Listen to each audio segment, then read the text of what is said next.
Здравейте! През този месец ще разгледаме лекарството Aurum Metallicum – хомеопатично злато. В хомеопатията, освен от чистото злато, съществуват и други лекарства, направени от солите на златото. Всички те съставляват интересна група лекарства, отнасящи се до липсата на светлина в ума и тялото. Помагат при лечение на депресии и отчаяние, усещане за личен и професионален провал, лекуват заболявания на сърдечно-съдовата система и костите. Златото е вълнувало ума на хората от дълбока древност. Навсякъде по света се е смятало за свещено.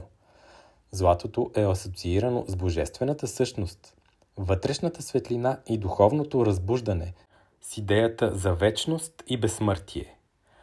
В алхимията златото е един от основните метали и символизира най-върховната форма на материята. Алхимиците търсили начин да превърнат обикновените метали в злато като символ на трансформацията и духовното просветление. Златото в алхимията представлява идеалното състояние, към което трябва да се стремим. Златото било смятано и за символ на вътрешно преобразяване и духовно просветление.